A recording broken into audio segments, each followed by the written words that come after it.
Hey, what's up, guys? Welcome back to another episode of the Boyos Discuss, the podcast where we pick a topic and then shoot the shit about it for a while. I'm Matthew, and today I'm joined by my co-host Ben Yo. and Harlan. Howdy, guys. So, just for a little background on this movie, it came out in 2004. That was 2 years after the first Spider-Man movie. It was directed by Sam Raimi again. Had a budget of $200 million compared to Spidey 1's $139 million. Made $789 million at the box office. And the first Spider-Man actually made a little bit more. It made $825 million. But that made this movie the third highest grossing movie of 2004, falling behind Shrek 2 at number 1 and Harry Potter and the Prisoner of Azkaban at number 2. So very much a 2004 type of year, or just, whenever you think of the 2000s, you're like, oh yeah, the Spider-Man movies, fucking Shrek and Harry Potter. But it was met with The critical... Trinity. Oh yeah. The Holy and, Trinity. and Star others would Wars, call it. but that wouldn't be a Yeah. Trinity then. It's a good time to be a kid.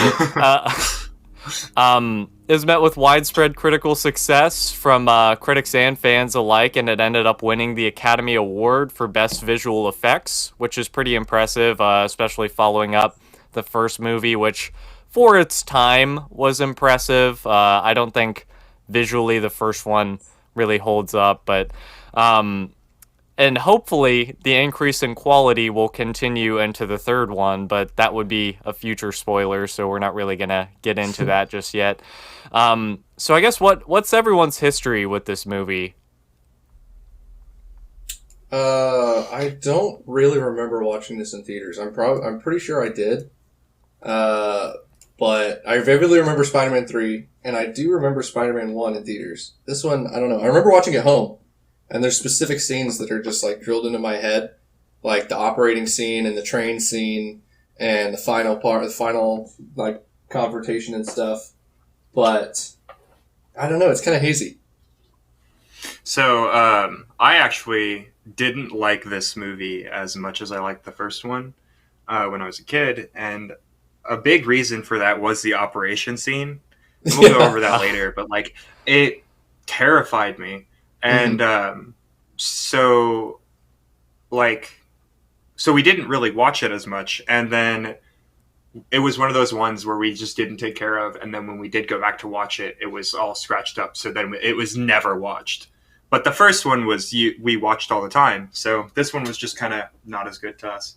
I feel like I can say I didn't watch this in theaters because if I did, that operating scene, I would have probably had to be escorted out of the theater as a kid. Even as an adult, that's scary. Like, it's filmed like a horror scene. Morbid. Yeah, we'll get there, but it's fucked up. when I guess the only memories I have of this, like, they had the Lego sets that I saw in the Lego magazine, and I was like, damn, those are cool. But I didn't actually see the movie until a couple years ago.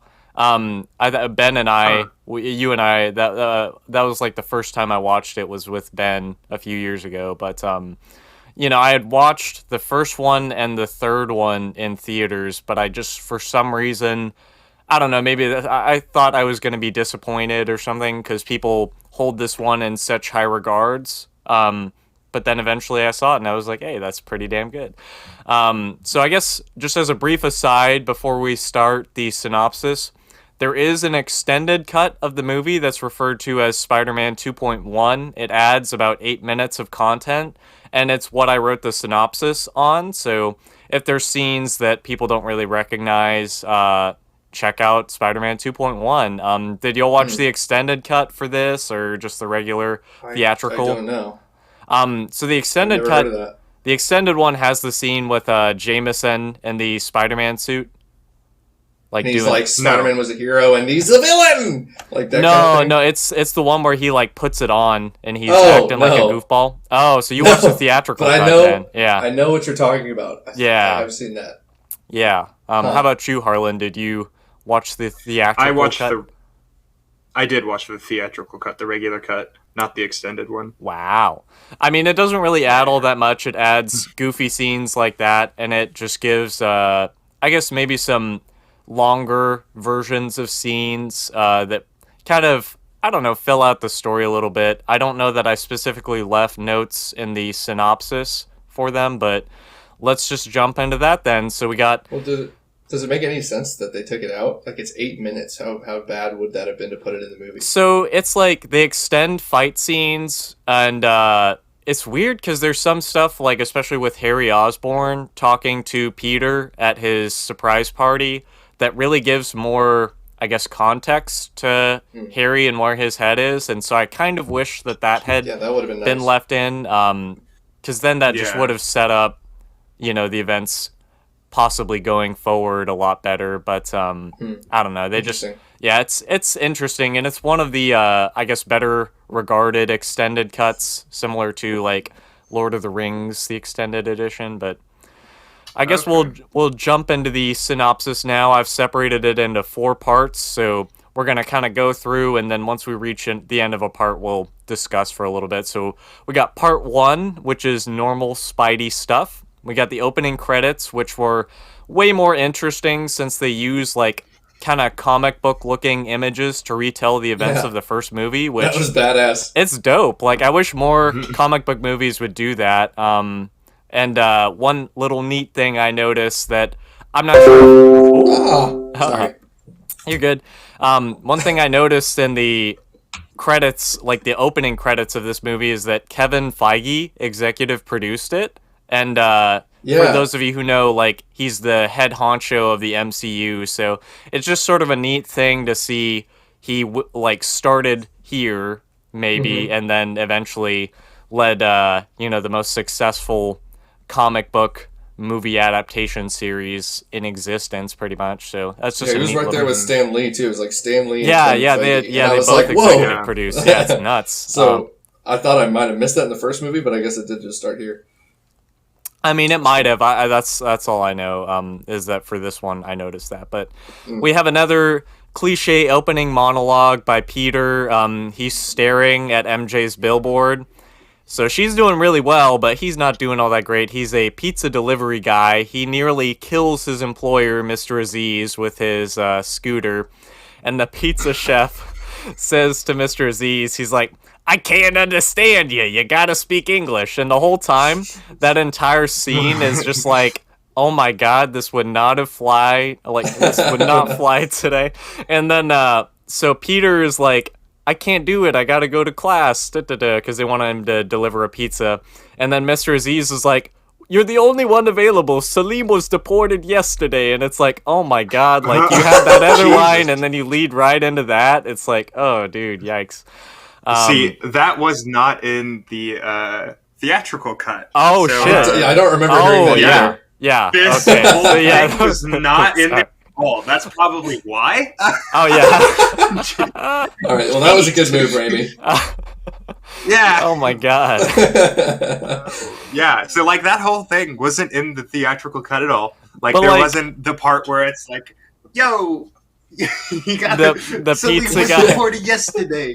Speak English. Oh my god. But a neat Yeah. little bit of trivia is the phone number on Peter's helmet for Joe's Pizzeria is a real New York pizza place. And apparently they Really? loved the publicity, so they just kept the number the same even after the movie came out. Nice. Yeah.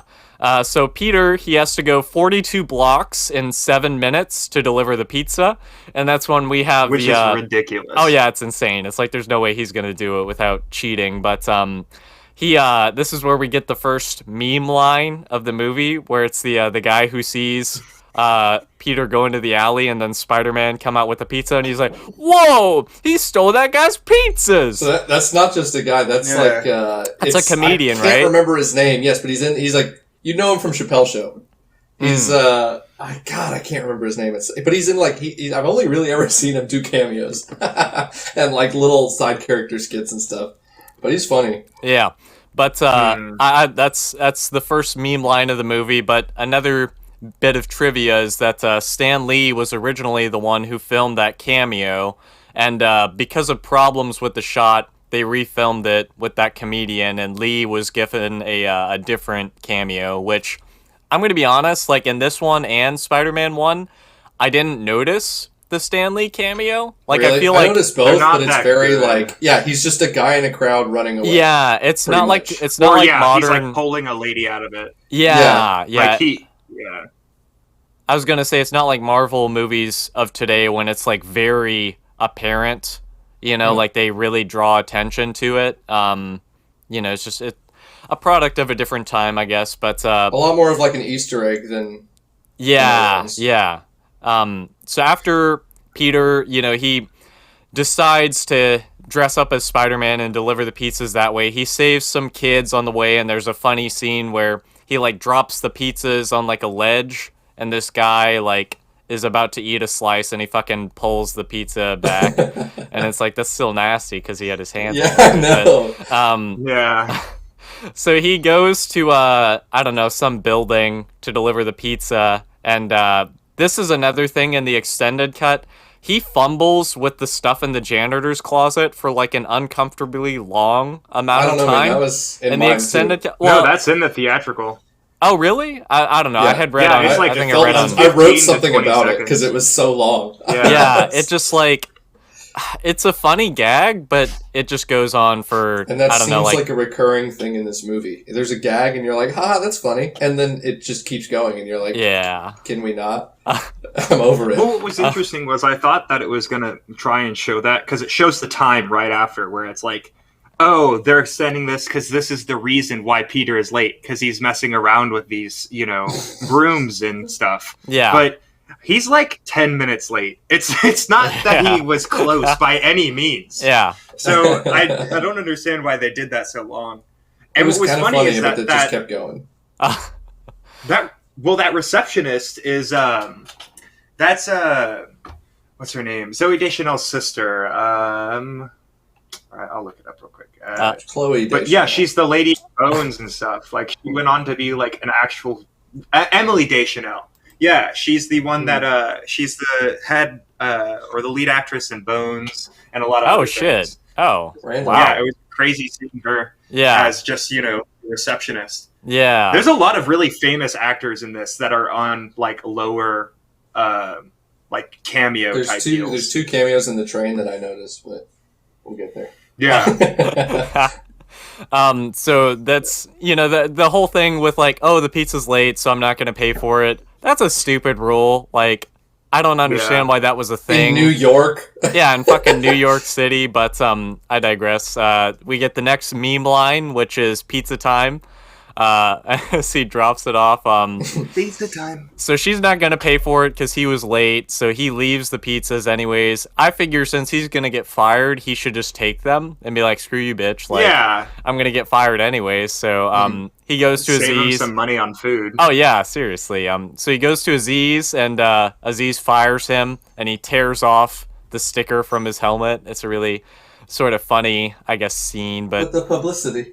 I don't know. It's kind of sad. Like I Peter mean, is it's there just like- groveling, begging for this job, and Aziz is about to be like, you know what? Yeah, and then he rips the fucking like but sticker that's why off. it's funny. It's like, Get It was out of my funny. shop.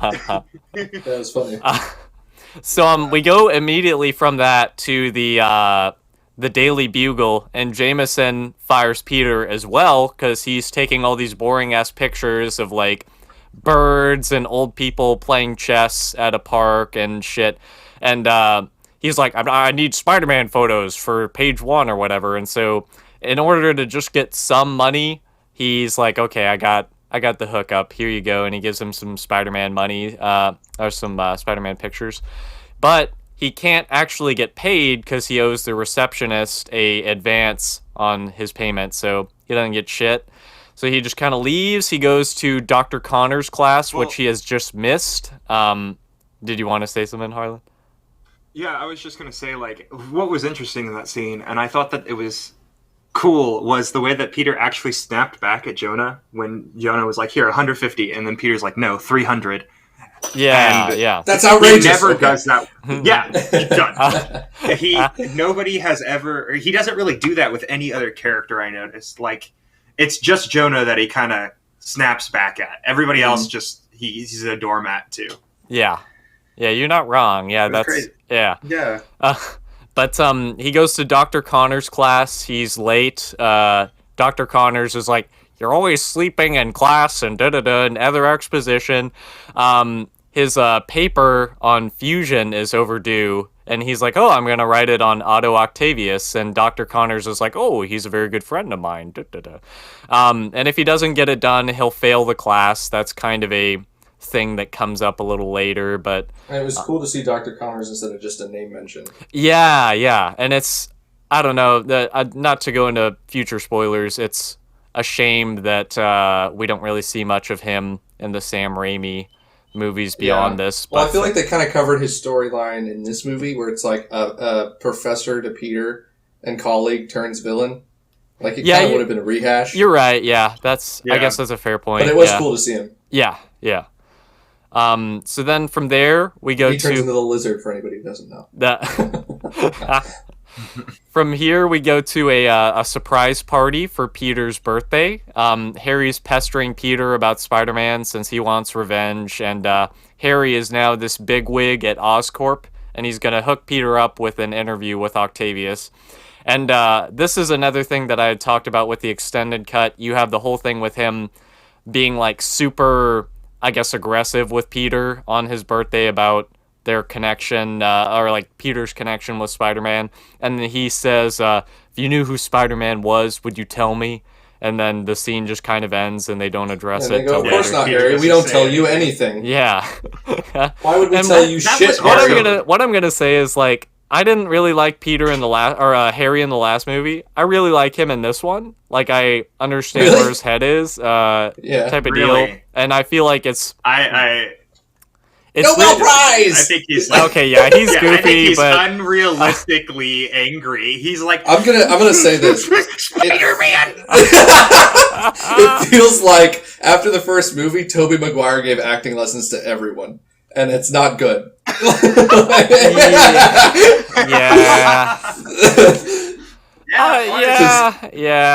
Yeah.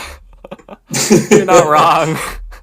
No, I mean, not that, because it's like Harry wasn't that great as like from an acting standpoint in the first one either. Like there were moments that were not good in that, but I don't know. I at least understand the headspace that he's coming in, and it's kind of like tragic because it could have been very easily avoided if Peter had just not been a bitch and told him.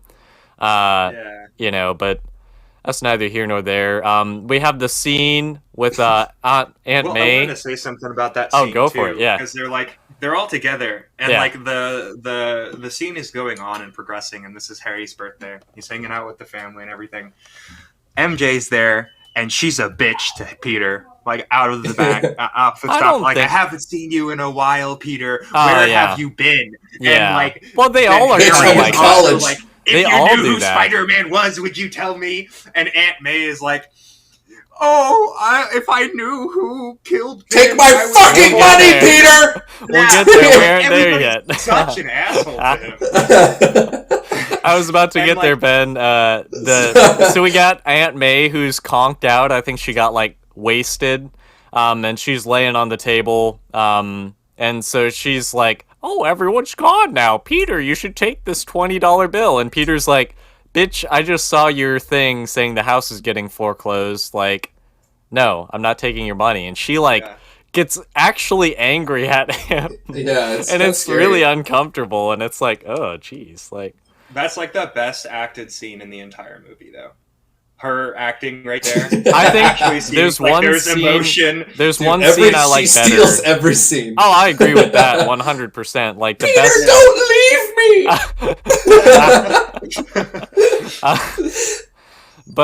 Yeah. So as it goes on, it's like then right after that, like she's just like, take this money, and then he goes to take the trash out right after that, and MJ's sitting on the porch waiting for him, and she comes up to him like she's gonna flirt and kiss him, right? Like she wanted to like, fuck. Oh yeah, she wanted him to fuck her right there. Fuck me eyes. She's not wearing a bra. She wants it. Like all that shit. Right? Yikes! And yeah. She's like, I have a boyfriend. Yeah, no, I had that in my notes. I was like, she's acting so fucking thirsty, Oh and my then he God. blows it, and then out of nowhere, she just kills the moment, and it's like, oh, I'm seeing someone, by the way, and No, maybe as I it's was watching, I wanted to this, say I this just real saw. quick. Okay, say it. Oh, sorry. About that, like, when she comes up to him, she's like, oh man, I'm really happy to see you. And he goes, yeah, oh boy. yeah, Like, Oh straight boy. up. Like, yeah, oh boy. oh boy, It's fucking No, it's horrible. hilarious. The novelty of like the high school awkwardness is worn out because he's in college and works jobs and lives on his own. I'm like, Yeah. you can't keep being like this, Peter. This isn't funny anymore. And I was just watching MJ through this whole movie, and I'm just like, look how they massacred my boy. Like, what did they do to this Yeah. character? She's such a shallow, like, male fantasy of just like, oh my god, take me, please. I don't want to be Yeah. with anybody, but you, and you and your little hovel that can't pay for anything, and you awkward fuck, please take me into your arms. It's like, what the fuck is this? It just, every scene with MJ just bothered me. And this is the first one where it's like, oh, I can already tell this is just going to be cringy. Yeah, it just doesn't make sense. Her face is plastered all over the fucking city. She's like this great actress or whatever. Yeah. And she's hanging out in this shit One, like, house. no, I love I mean, this happens later, but I'll say it now. The part where her fucking face is along like the entire side of the street. Yeah, what the fuck? That's like, I've Oh, never seen advertisement done in that way before. Like, it's the Because it's not. yeah. Yeah. But it's like, Harlan, you know the billboard at the beginning? Like, they have that picture plastered on the side of, like, that construction stuff that's always going on in New York for some reason. Yeah, and it's like there's 3 rows of it going all the way down the way. Like, it's so much. Yeah, but like after that, Peter's like going home and everything, and they're going up to his landlord or trying to sneak up to his house, and Mr. Dinkovich is just like, rent! And Yeah. there's this montage of him trying to avoid paying rent and stuff. Also, This is the random. daughter of Mr. Dickovich, super horny for Peter as well, but that's something that we'll talk about. Well, actually, no, I think I took that scene out of the synopsis, but she's definitely thirsty for no Peter. reason. Yeah, for It's no reason. just random. Yeah. He should have ended up with Peter. Or she should have ended up with Peter.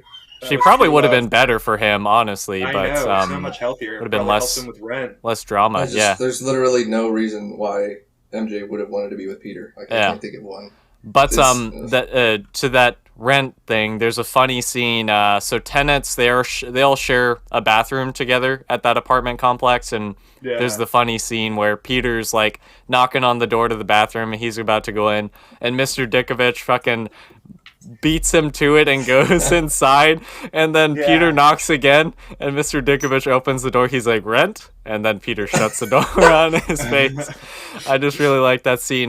But a little bit of trivia, Mr. Ditkovich is actually named for Steve Ditko, who was the original illustrator of Spider-Man. So that's a neat little bit of trivia, because I always thought that was like a weird name for a person just in general, but there is reason for it. After that, we got Harry and Peter going to Octavius's weird penthouse lab that he has, and he does the whole Nobel Prize thing, like Ben was saying earlier, and it's really kind of hammy, but well, Dr. Otto wants nothing to do with Peter. Oh yeah, and then like Harry's just like, I pay your bills, bitch. Talk to my friend. Yeah. And then he begrudgingly spends time with Peter. Yeah. But then it somehow ends up with them going to dinner together. No, they have dinner at the penthouse, apartment, and like, because the whole thing is like, okay, I'll give you 10 minutes, and then he's like, I can't believe we've been talking for an hour and a half now,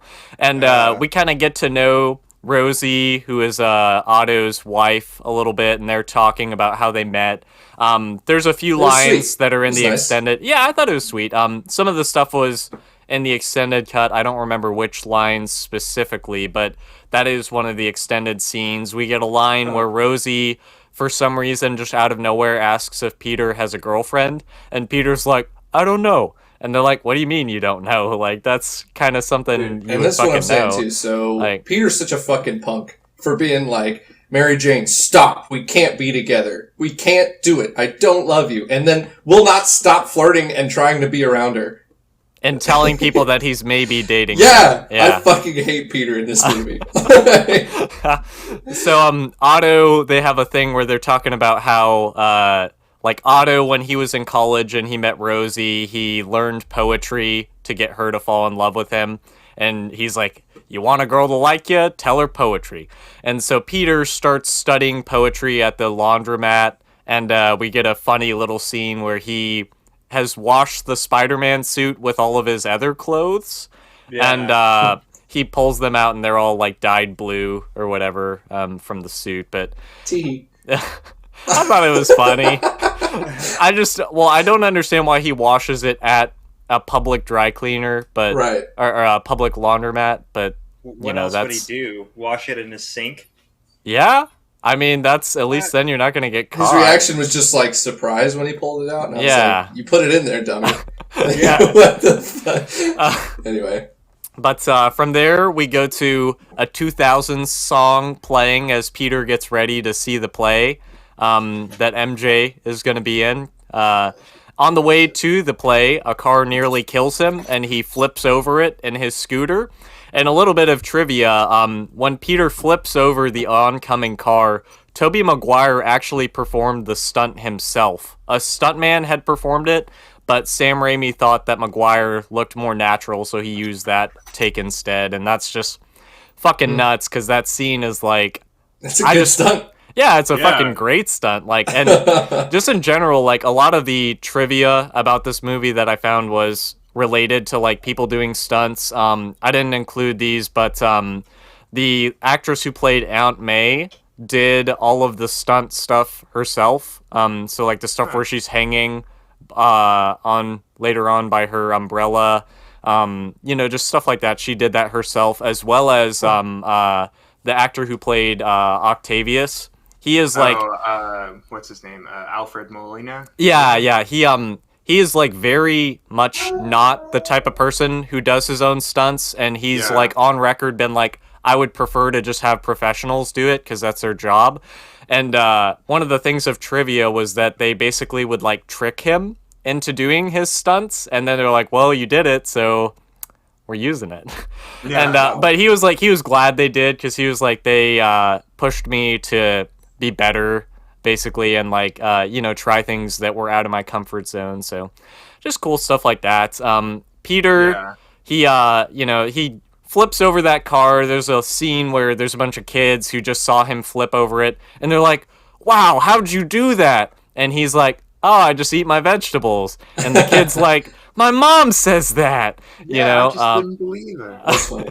Yeah. So he's like, oh, I got to stop these joyriders or robbers or whoever they are. And we get our first action set piece of the movie, which is him chasing that car down and webbing up the action scenes in this movie are badass. Oh, yeah, they're good. They really so they're cool. And I like that there's a lot more like Peter, Spider-Man fighting, like, I don't know, just petty criminals, because you don't really see much of that in Spider-Man 1, and it just kind of, I don't know, it fills in the story and makes you feel like he's actually doing a lot for the city, but, yeah, I like it looked good, like, oh, yeah, I thought it looked really good, yeah. Yeah, it was awesome. Yeah.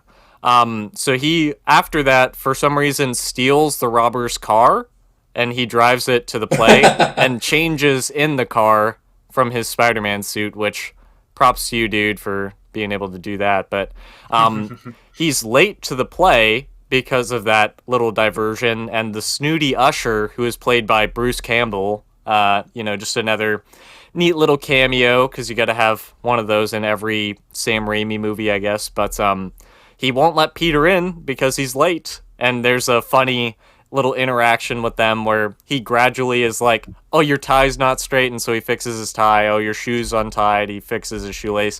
And then just as he's about to go in the door, he fucking won't let him in. What were you going to say, Harlan? What else was that guy in? He's in the Evil Dead movies. Yeah, that's who it was. Yeah, it was and Ash. because it's Sam Raimi directed those ones, and just as a little, I guess, Easter egg he includes him in a lot of his Okay. movies as a cameo, but he won't let him in because he's being a big old dick. And so Peter just sits and he sulks outside of the theater. And then when MJ leaves, instead of going up and talking to her and being like, hey, I was literally a minute late and they wouldn't let me in, but I sat here anyways because I wanted to like hang out and talk or whatever.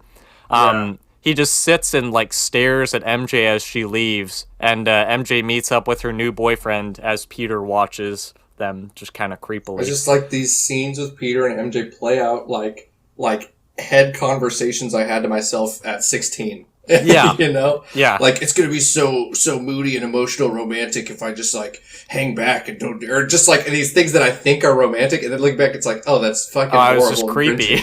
Yeah. That's what every scene with them feels like. Yeah. But that's the end of part 1. So if we want to, I don't know, discuss anything, or if we feel like we've kind of summed up everything so far, we can just jump right into part 2. I have a question. I think it was really interesting. Go ahead. Okay, why is Peter moved out of Aunt May's house? I don't know. I think was saying the same thing, and I think that it had more to do with the fact that, like, in the early 2000s, there was a lot more pressure for you to be, like, out of your house when you were 18 than ever. But she's an old what I was gonna say is he wanted to be closer to Manhattan itself, so he could fight crime. He's Spider-Man. I know, but like, and living with Aunt May, that's another like potential risk of her finding out the truth. That's all I could think of. Yeah. That's I don't know. I guess I kind of get it, but it's just one of those things where it's like, oh my god, I have all these problems. I can't afford anything. Aunt May can't afford anything. It's like, how about you guys kind of tackle that together? Yeah. So it just seemed weird. And he can't live with Harry anymore because Harry wants to kill him. So Spider-Man. Yeah. I like how they started to show how he was losing his powers, though, from this time. Like, he's getting depressed. Yeah. It's like the Spidey depression's getting to him. He, having trouble getting it up. Well, and that leads exactly into part 2, which I Oh, okay, go for it. One more thing. It's very subtle. Did you notice the name of the play? It was The Importance of Being Earnest. Yeah. It's like, wow, thank you. What could that mean? For beating us over the head. It reminded me, it's like a much shittier take. What was last? If y'all saw Into the Spider-Verse, kind of recently, he did a book report on Great Expectations. And he did graffiti pieces on it. And it played throughout the movie that he had these great expectations and this and that. And it flowed seamlessly into the narrative. And it belonged there. And it made the movie better. This was just like, be earnest! And it just... yeah. I mean, I think part of that is, like, storytelling in comic book movies has just kind of evolved, over the years. It makes it more glaring. Yeah. It's more like Shrek 3 when it's like, I'm a father figure, and you're my son figure. Yeah. Look at us. It's about being a dad. That's how it comes off to me. Any subtle message of this movie that is there, they like take a hammer and beat it into your face. Yeah, I mean, you're not wrong. Yeah, but going into part... kids, so. Yeah, oh yeah, for sure. Part 2, as Harlan said, I subtitled it, Peter Can't Get It Up. Because that's pretty much the running theme for this part of the movie. But Peter goes to fight crime because he's all depressed after, he missed MJ's play. He's not able to shoot web fluid, and he falls on his ass. So he's like, well, shit, I'm on this fucking rooftop now. What am I going to do? So he takes the elevator down as Spider-Man. And there's a funny scene. It goes a little too long with a marketing dude. I don't know if y'all... Dog. He's like taking his dog out on a walk. Mm-hmm. Yeah. And so he's like doing this whole thing where he's like coming up with marketing things for Spider-Man. And at the end, he like is gonna give him his business card, and Spider-Man's like, I don't have any pockets. And he's like, Yeah. But That's I don't think that's in the theatrical. Yeah. Oh, and the really? He's in the theatrical- yeah, he's in the elevator with the guy for an uncomfortably long time. yeah. But Well, I it's even don't- longer in the extended cut. Oh my Well, god. in Yeah. the theatrical version, the dude's like, nice Spider-Man costume. And he's like, yeah. That's about it. Oh, And then they don't okay. say anything. And Yeah. then he's They like, just stand there. I bet it's pretty uncomfortable. And then he's like, yeah, gets pretty itchy. It's And like then rides Oh, up wow. the crotch of Okay, it. that's completely different then. Yeah. And then Yeah. he looks at Spider-Man's dick, and then they say nothing. right. No, It's there's weird. There, well, I will say the only other line I really liked in that scene that's in the extended cut is like Spider-Man starts like tapping the first floor button, and the guy is like, "That's not gonna make it go faster," and it's like just a funny little thing.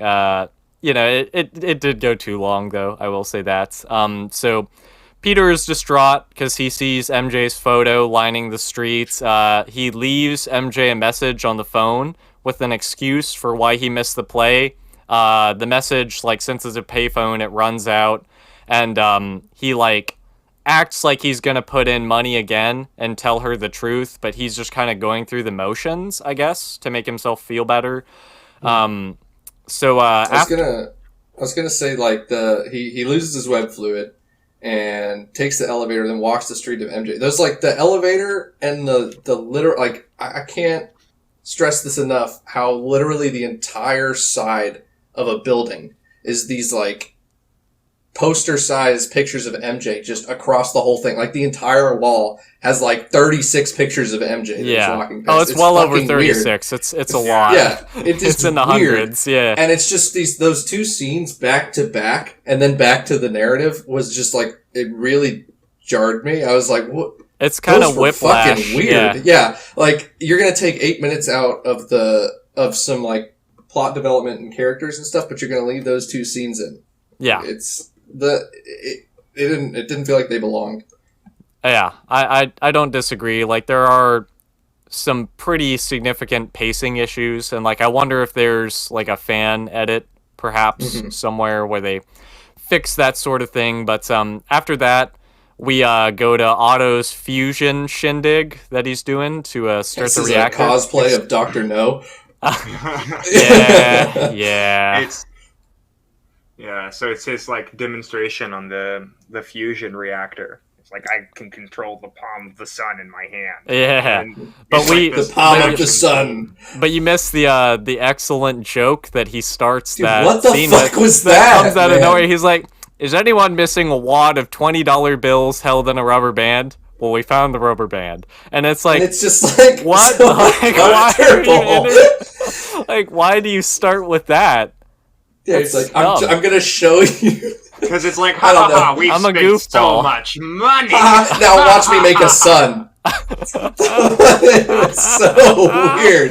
And that immediately goes into him with like the little robot arms, and he has the weird neural thing that goes into Which his spine. motherfucker? Before That this is such happens, a huge thing that Oscorp could sell. The arms, that's back. Yeah. Like, Yeah, okay. That's the almost whole as good as the sun. presentation is fucking dumb. He starts out, he's like, oh yeah, I need this so that my hands won't get irradiated during the fusion.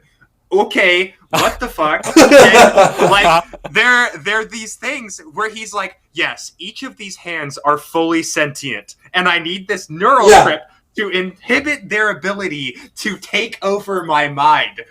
What the fuck? Mr. Octavius, did you create life? Yeah.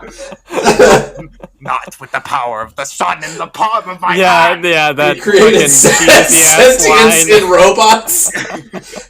And so then while the fucking tritium reactor is going off with these sentient robot arms controlling it, this dude behind Harry is like, your father is gonna be super proud of you. Oh, and Harry's He's like way "Oh, too close I to know." him. Whispers it in his ear. Nibbles on his earlobe. And like then he just goes ahead and like things start going awry and they're like, shut it off. And then the dude that is sitting there, the same dude that's like, your father's gonna have great aspirations, and then he goes, your father would be so disappointed. Yeah, you're fucking ruined, loser. It's so fucking out of place. And then like No, there was you so know, much. Peter's trying to pull the plug as Spider-Man when he comes in when things are blowing up, and Otto is like, "No, I can control it," and then his wife gets killed. Yeah, I will say like by magnetic glass. Yeah. Yeah. What? Yeah. Why did the glass fly at her? Yeah. She was like across the room, and the glass like flew at her because the sun was, Because the power magnetic. of the sun. But her earrings were in her ears. But the glass shoots all over her. There's that scene had so many weird things in it, like you're saying. Like, motherfucker, you created sentient robots and you're using them like oven mitts. And then, like, fucking... 4 different people came around and they were like, let's have a plan for a cool scene. And they put all these things that they thought would be cool in there that don't actually make sense. Yeah. God help us all if anything happens to this inhibitor chip right here, right there, right on my neck. Look at it. Yeah, and then there's like that comically where he turns around and he's like, oh no! And then he gets shocked. Ah! Yeah. Yeah. Shakes, like... Although I will say, like, the part where fucking Spider-Man is, like, pulling the cords out and the sparks are flying, that looks really good. Like, yeah, it was badass. It did look cool. Like, the visuals in this scene, in this movie, seem way better than I thought they were going to be, because a lot of them seem practical. Yeah, like, even the scene where, we'll get to it later on, but, like, the scene where they're climbing up a skyscraper, like, it looks really badass. good still. Yeah. But, so... I kind of wish Doc Ock, like, his wife dies, but he doesn't really... Does he really seem that affected? He does. Yeah. I mean, maybe it's an extended cut thing, but... I wanted him to blame Spider-Man or something. Yeah. And I think that's, like, what the idea was, but they just didn't execute it all that well. Spider-Man, it would be dumber than if, like, for well, not Harry like... blaming Just change the scene around a little bit, where she's, like... running, Spider-Man's like, help me with this, and she runs across the room right as the glass was breaking or something. I don't know. Yeah. Or he bursts through the glass, and then, like, the integrity... Well, don't have him directly kill her. Why not, dude? But, just, like, something. Slammer, he uses her to pull out the plug by slamming her into the machine. Just be like, quick, run over there, and Doc Ock is like, no, wait, and then she gets electrocuted. Well, like, I think what they were going for was that, like, Otto thought he could fix it, and he thinks that Spider-Man meddling is what caused everything to go to shit. And they kind of go into that. It's goofy. Like, it's, I know, it's not I don't disagree. Yeah, that's why I like Green Goblin, because I could relate to why he was doing it at first, and then he goes off the deep end. But I'm like, board of directors and competition. Yeah, I get it. I don't know. Doc Ock was just kind of like, I want to do it again. Yeah. Okay. So the next scene, like, he passes out after he gets his little jollies electrocuted, and then they're gonna start cutting this shit off of him, right? It's the most horrifying scene. No, and it's longer in the extended cut. Like, it's really they add like horror looking. Dude, like I did not remember how filmed like a horror movie it was. And that just... where she's dragging on the ground with her fingernails. Yeah, it's fucking like, terrifying. That terrified me for so long, of, like, the idea of, like, trying to hold on so hard that you're scraping your nails, and, like, I just got goosebumps going in your nails. It's horrible. That and scene they is start off with, horrifying. like, the doctor, it's like this horrible scene where even early on they have that fucking harness that's holding the robot arm, like, move a little bit, and, like, the doctor looks up and it's not moving, and he's like, oh, well, it's probably just the wind or something. Like the way the scene is shot, like, when you first see it, and that just it all looks horrifying. Yeah, like, it's all held up, and then Doc Ock is, like, held down, and his eyes are covered by the bandage, which I don't know why they did that, but it made it scarier. Well, it's to make it so it's like, oh, this is like the fucking arms are in control. The arms are sentient. Yeah. And they're doing their own thing. His oven mitts came to life. Yeah. Yeah. And they're like, all right, let's start sawing it. They saw it, and then they just start slamming everything around them. Dude, grabbing people by the head and shit. Dude, like, it's crazy. Blood. There's a lot of blood. Like, the only part in the movie where there's, blood splattering on things, other than, I don't know how it Spider-Man didn't get, like... cut. Is this rated PG-13? I'm curious. It is PG-13. Oh, okay. And I'm pretty sure it's just for that scene. Yeah. That is my most vivid memory. No, I don't know. I mean... That's my most vivid memory of this movie. It's most of it. But, like, terrifying. Yeah, no, me too. And I vividly remember we were watching it in my living room with my parents and stuff, and I knew it was coming, or something, or it started, and I hid behind the chair, and I closed my eyes, but even the sounds were, scared the fuck out of me. Why? They make, like, a raptor noise. This all just goes back into Sam Raimi's, like, horror roots, and how he's, like, super talented at doing that type of movie, you know, but and I just being like, okay, let's do that, but in Spider-Man, it's like, well, that's an interesting choice, but I mean, without the kind of, like, because Doc Ock throughout the movie kind of has, like, when he's coming or something, like, he has a lot of suspense and kind of horror elements to him, and if that wasn't in the movie, I don't think he would be as intimidating. He doesn't, you know, like, he fights well, but that added a whole nother thing to it. I mean, like, as a kid, I didn't like it. And it seems kind of weird. Like, it seems kind of put in, and it doesn't really fit with the style of the rest of the movie, but it does enhance Doc Ock. Yeah. But it's just like Jesus Christ. It's like that scene in Spider-Man 1 where Green Goblin goes and he's getting revenge on the board members, and they literally dissolve to just white bone. But that's kind of goofy still. Yeah. I thought that was really scary when I was a kid. And as a kid, but not like this. Not like this. This felt like that on steroids, where like him being able to instantly dissolve those people gave the like illusion that he was really powerful and he could just do that to Spider-Man. And this, like, is just terrifying. Like even now it was like I wasn't like, ooh, it's scary, but it was unsettling. I was like, oh man. He's really fucking those doctors up. I thought this was a kid's movie. But, well, okay, to continue on from there, we go, Don't overlook the Darth Vader no when he sits back up. Yeah! He goes, no!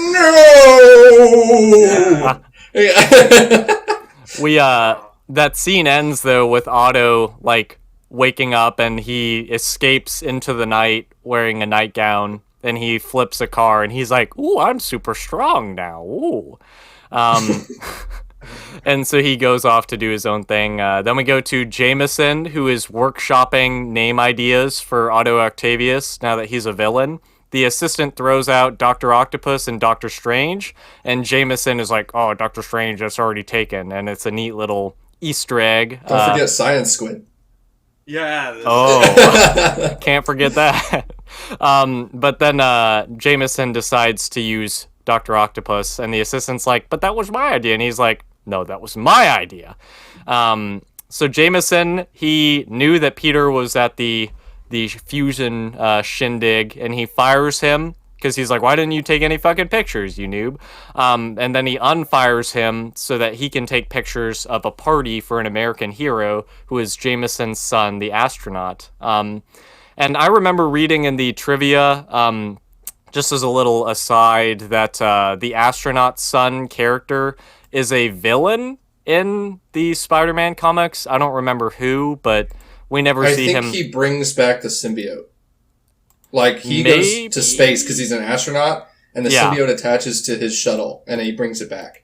Yeah. He's some other character. Like, in the original version, like, they kind of mashed up the astronaut and that character, so it's a weird thing. But I think it was supposed to be it's John Jameson, but it's also mixed with Flash Thompson, I think.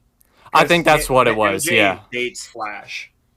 So John Jameson is a astronaut in the original, I'm pretty sure. And the symbiote eventually goes on to Flash. So there's that, I guess. I mean, very eventually. Yeah. From there, though, we go to this like abandoned dock, and Otto is talking to his metal hands. I do like in this one that it's less of like an explicitly Jekyll and Hyde thing, and more of like the tentacles are kind of like just moving around, and it's all in his head. I think that that's a cooler approach than the one in Spider-Man 1 where it's like him talking to himself in the mirror. Well, it's literally just Venom 2018. Like, that's every Spider-Man villain. I don't know. I feel like it felt cool. Their villain persona is trying to convince them to be bad, and they're like, yes. Yeah. But And I thought it was really funny. He's like, I can't steal. Stealing's wrong. And then he goes to the bank, and the first thing he does is throw a giant bank vault door at an old lady. Yeah. well, like, I wish he was less willing. I wish it was more just like Yeah. he was taking hostage by these arms. yeah. But I don't know how much more complicated It's that just would have made the crazy movie. though. At the beginning of that scene, though, he's like contemplating suicide. Mhm. Like he's like, I'll just throw myself in the river and drown myself. That reminds me and I'm like, of holy the Hulk, shit. Yeah, it does. Yeah, where he's like, I put a gun in my mouth and the other guy spit the bullet out. It's like, Jesus. yeah. I like that would have been cool to see a little more of that. I don't know. But back to Harlan's point. Then the hands convince him to do crime, and he like rises himself up with the tentacles, and he says, "The power of the sun in the palm of my hand, nothing will stand in my way." And it's just really hokey. There's a little too much exposition in that scene. He just monologues to himself about literally everything he's thinking. And it's like, yeah I know. And Spider-Man does that too. And it's like, can we not have scenes by yourself of you telling us the movie? Yeah. Like, can we... But that's to the point earlier where he was like, oh, like, is it Spider-Man's fault that Rosie's dead? Da, da, da. He had the whole thing where he's like, no, like, it was maybe my calculations were wrong. And the hands talk to him, and he's like, nah, my calculations were perfect. It was fucking Spider-Man who meddled. You know, it's all his fault. So we go from there. He's going to start doing some crime so he can make money to rebuild the fusion reactor. Aunt May and Peter go to the bank to see if they can refinance her home. And the guy from Community is the banker. And that's just a funny little thing, you know, if you're into sitcoms.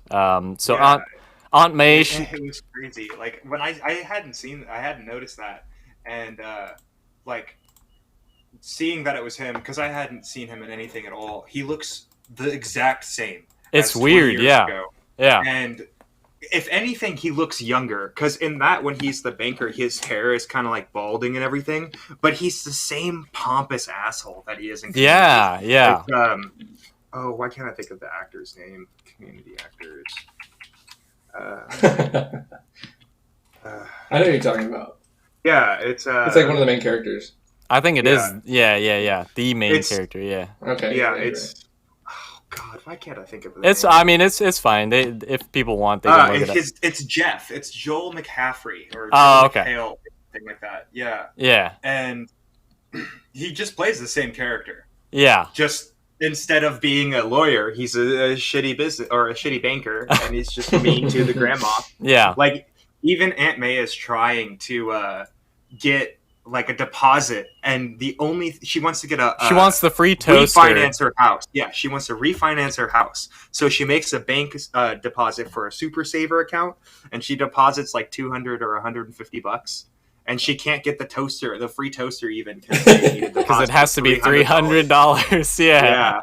But that's when Otto shows up and he robs the bank and he's stealing a bunch of those cool 2000s presidential coins in the bags. You know, them cool coins. That's really weird. Kind of ages the movie a little bit, but and the teller tries to take one. Yeah, like, and Aunt May smacks his hand. Yeah, that might be your parking fare for the day. Yeah.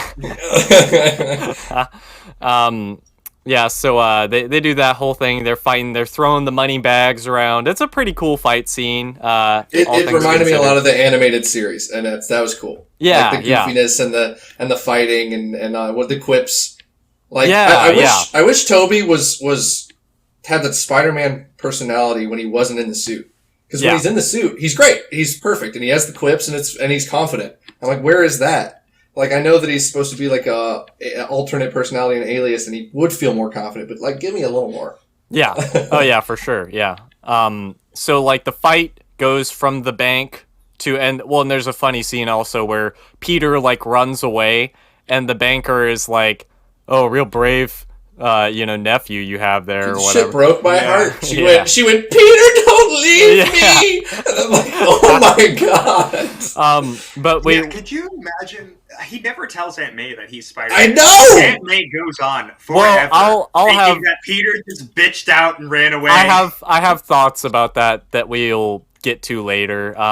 But we go from there to the fight on the street, and Doc Ock takes Aunt May specifically out of a crowd of like 50 people.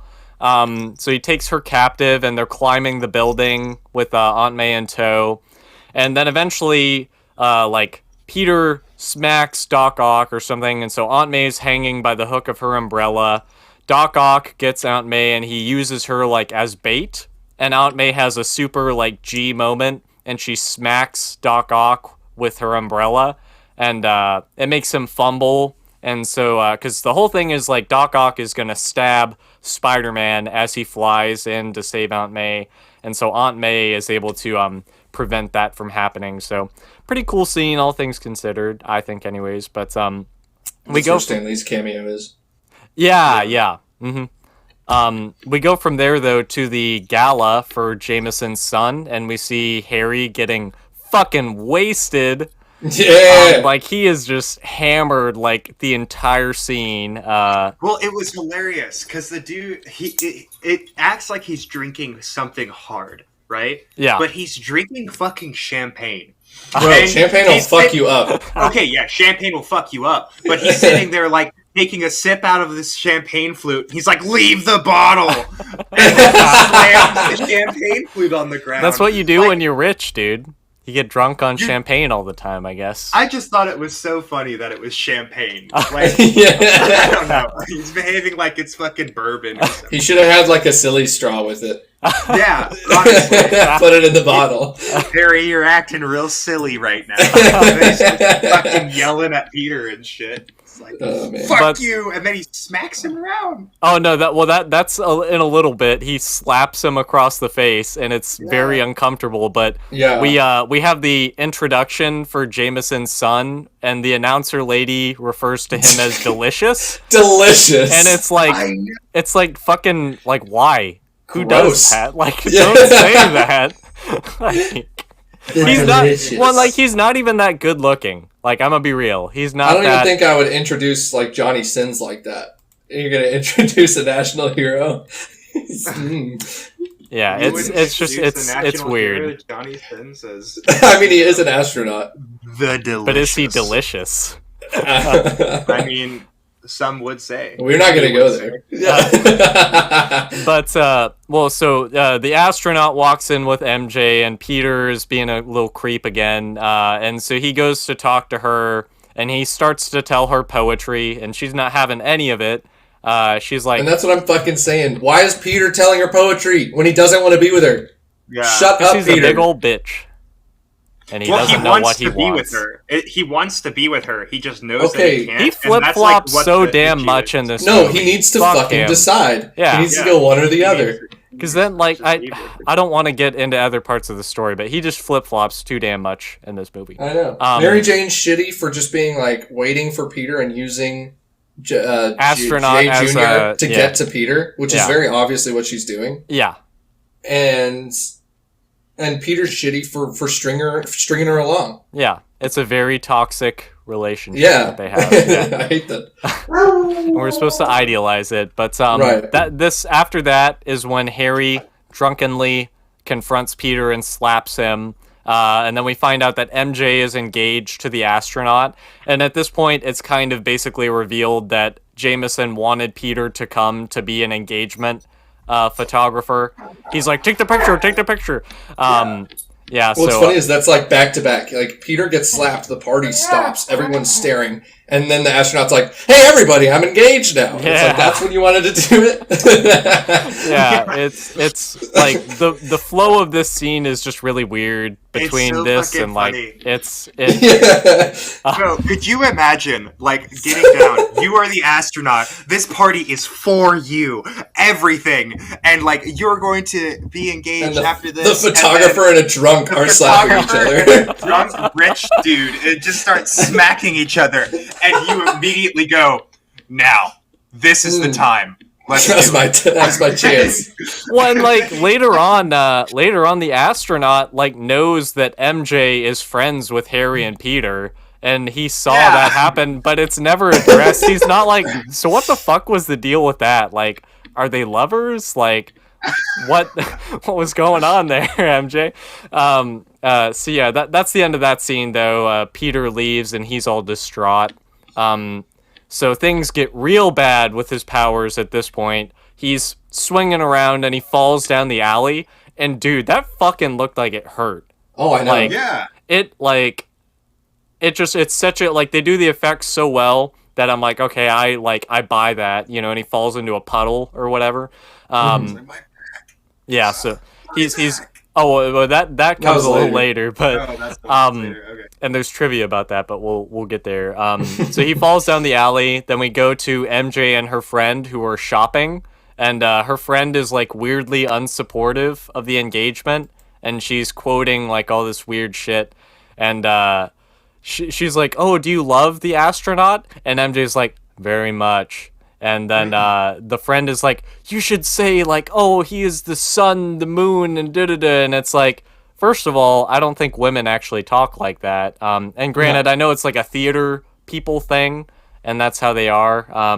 You know, just because they read plays and shit. But I don't know. Just it feels like men writing dialogue for women, and not really. I guess. Well, her friend probably noticed how MJ is constantly longingly gazing at an empty seat and going like, "Huh, Peter's not here." Yeah, that I She's guess like, that's fair. Hey, yeah. are you using this guy?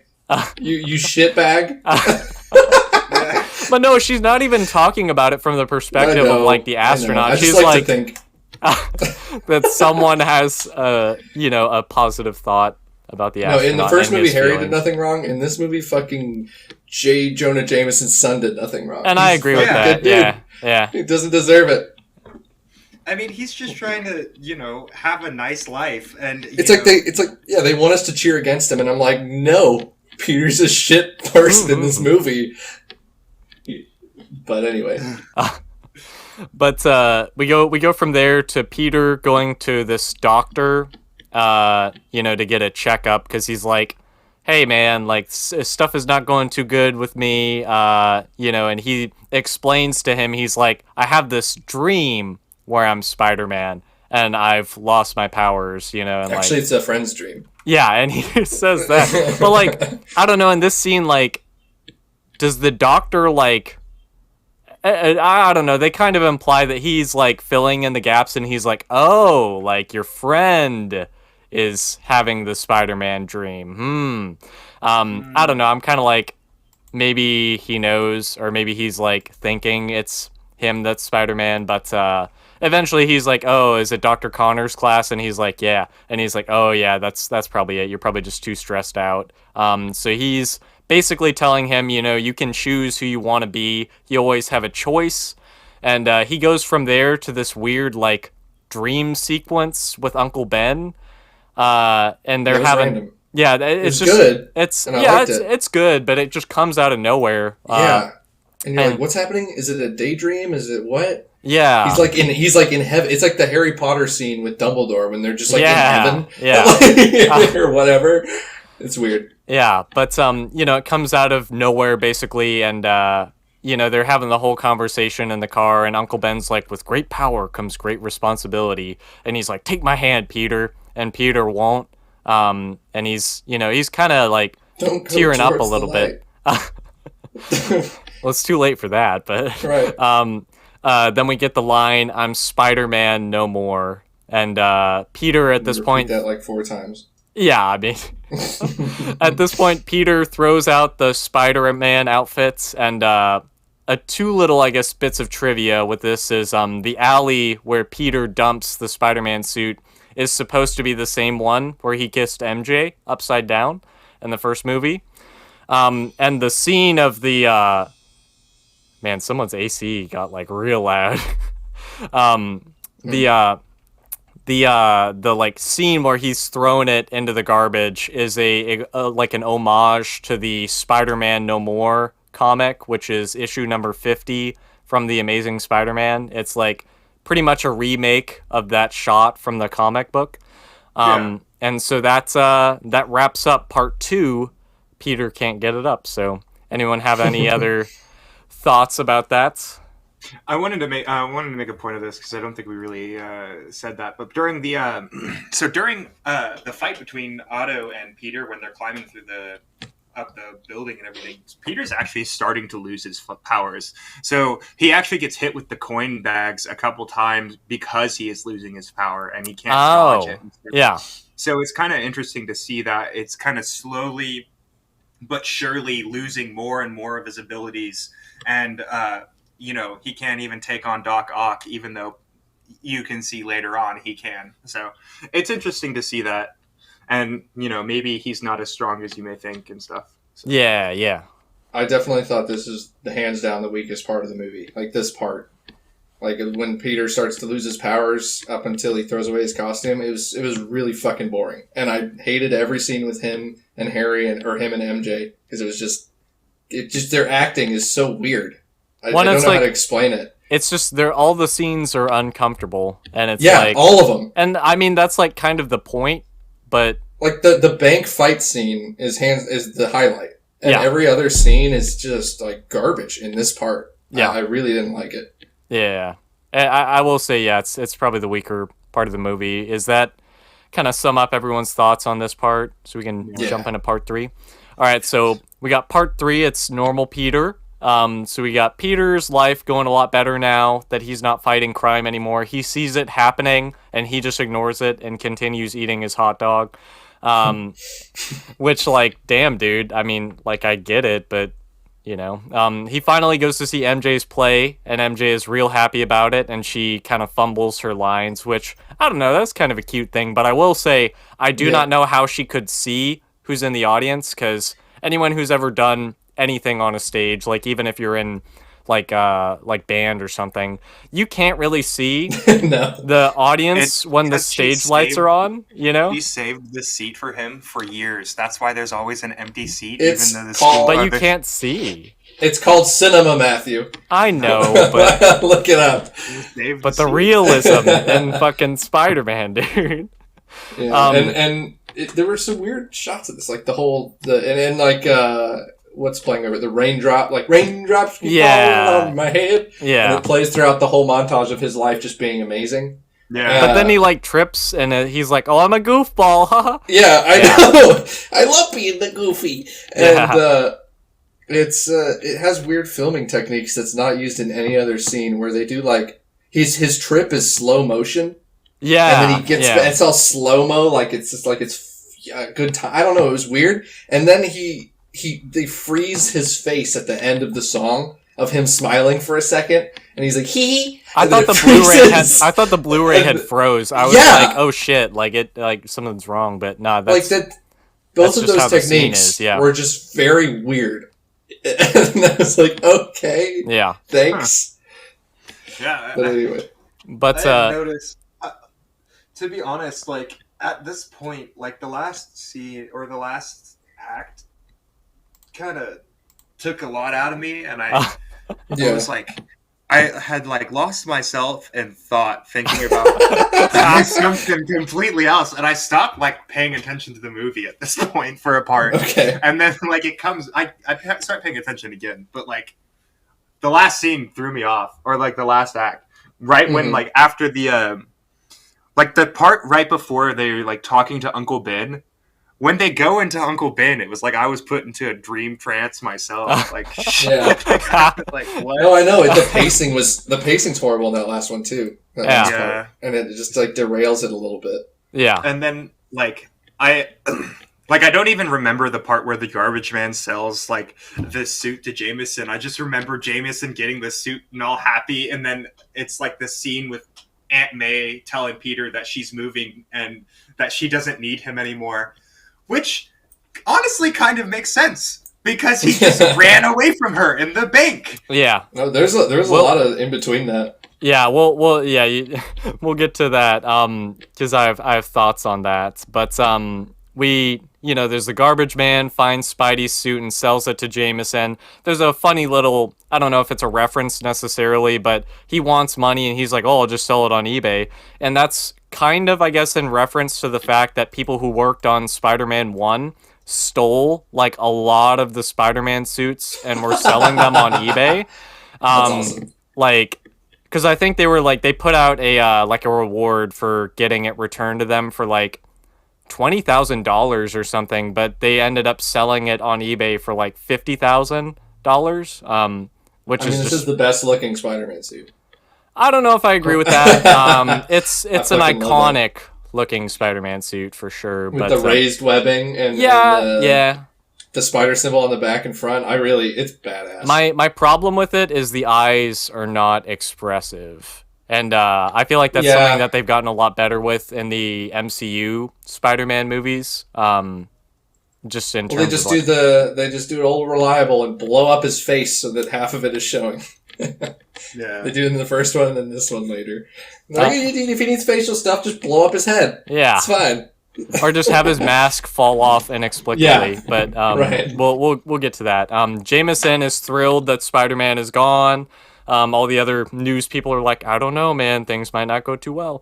So then we go to Aunt May's house, and Peter tells her that it was his fault that Uncle Ben died since he had lied to Uncle Ben about where he was going. He tells her he could have stopped the thief who killed Uncle Ben, but he wanted revenge, and so he let him go. And then there's a line, it's one of my favorite lines in the movie. He says, Uncle Ben was killed that night for being the only one who did the right thing. And it's like, this is it's probably one of the better scenes of the movie, I think, and it's elevated by Aunt May being one of the better actresses, I think, and just her delivery in this scene is really good in terms of how, distraught she is about it. This was the best scene for acting. Like, this Yeah. is when acting shined, and you were interested in the characters and what they were saying, and you felt what they were feeling. Yeah.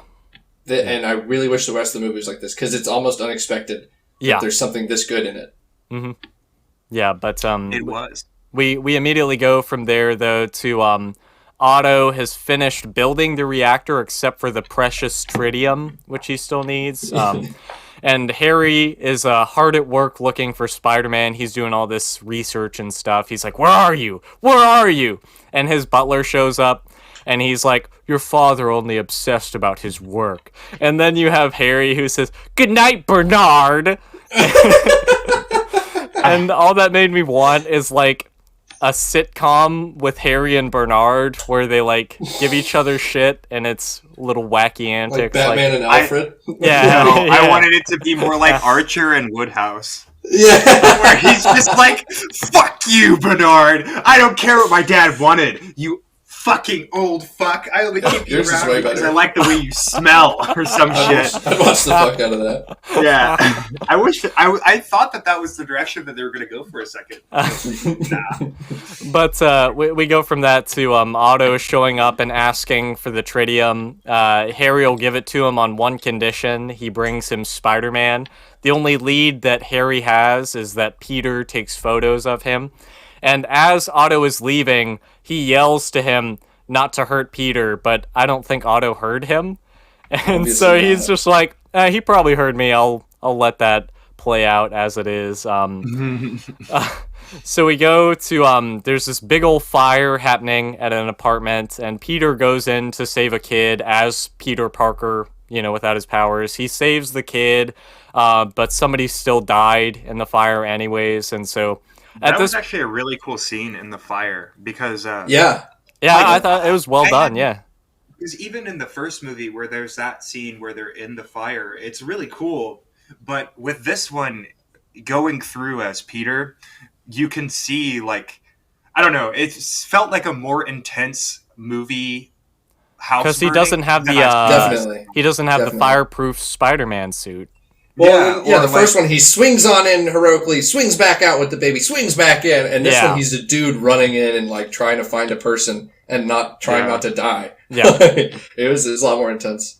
Mhm. Yeah, so he there's the whole thing where he can't save one of the other people, and he starts to reconsider being Spider-Man again. So from there we go to Aunt May moving out of the house. She's going into an apartment. She's moved on from Peter telling him the truth. She still loves him. And there's this little neighbor kid who's helping Aunt May move out. And they kind of have a conversation about this kid looks up to Spider-Man and he's what this kid needs, And it's you're not always going to get what you want, but if you are the hero that you need to be, then you have to basically just give up. It's a weird message. It is a weird message, but I think it like I don't they know. They specifically say you need to give up on your dreams, like give up on your dreams to do the right thing. And I get it, and you should always try to do the right thing and be a good person. But like, I'd never heard a movie say that explicitly. Like, your dreams aren't more important than being decent. It's like, when it's like, I don't know. To me, like, if this movie had maybe more nuance, you could have been implying that Aunt May had kind of figured out by this point that he was Spider-Man. And they kind of, like, just the stuff she's saying, like, is so specifically around it that it's like, does she know? I don't know. Maybe that'll be a thing in the future, but also, you just... along with that, I don't know if it's necessarily, like, you should give up on your dreams to, like, do the right thing, more as, like, you have to play the cards you're dealt, and like they specifically say reality. It though. Like, they say like you have to give up your dreams. But I don't know, it's more like May says it to Peter, and Peter says it to Octavius. I don't know. To me, that's like the message. It's kind of, I don't know. It was just sounded weird. That scene reminded me of in Man of Steel, the conversation that Jor-El has with Clark Kent, where he's like, in time, they will join you in the sun, you know, even though they're going to hate you for a while or whatever. I don't know, but I think it's better in that movie, but kind of a similar sort of vibe, I guess. It's just like, I wish it was more like a message of, you need to decide which is more important to you. Yeah. Instead of just like, you are no longer a person, you are Spider-Man. You need to be this hero. Give up on your dreams. Like, that was what I got. And I wish they were more like, either you can save people or you follow your passions and your dreams, but you need to actually decide what your dream is. Is it to be a hero or is it to be Peter Parker? Yeah. And then he could go like, no, okay, I'm Spider-Man or something. Yeah, I could see that. I think that would have been a better way of putting it, but... Yeah. From there, though, we go to Peter's like very much now like, okay, I gotta be Spider-Man, like it's my fucking responsibility to do that. He's back to running and jumping off of rooftops, and he, I guess, overestimates how much of his power is back based on his resolve coming back, and so he jumps off a roof and fucking falls down an alley and hits a car. And it's a funny thing. He's like, I'm back! And he's doing that, and then he falls onto the car and slams on it. And he's like, oh, my back!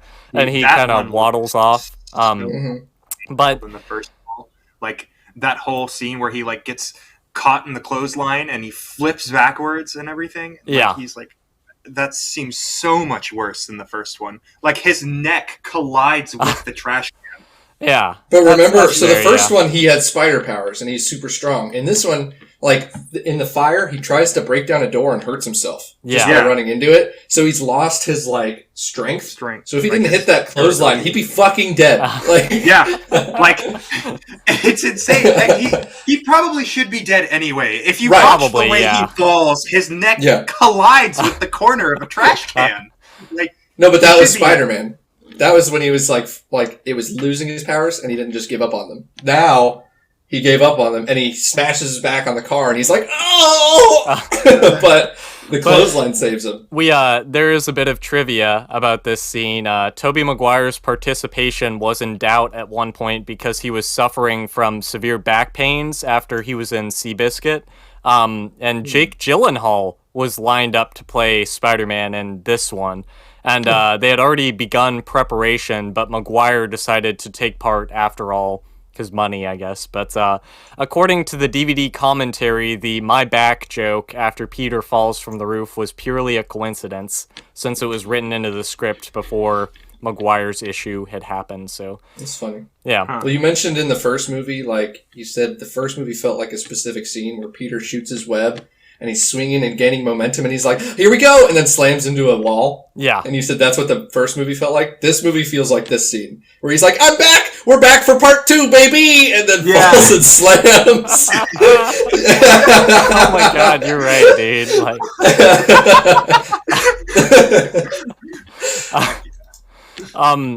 Well, from there we go to MJ and the astronaut. They're sending out invitations for their wedding. She kisses him upside down, but she's not really into it. God, But he's like super into it. He's like, I'm back on the moon. Oh, is it because he loves her and wants to marry her? I hate MJ. Weird. I know. MJ is a straight MJ's up bitch in trash. this part. I hate MJ. She's so bad. Yeah. But from here, MJ goes to meet with Peter for coffee. And so they're talking about hooking up maybe.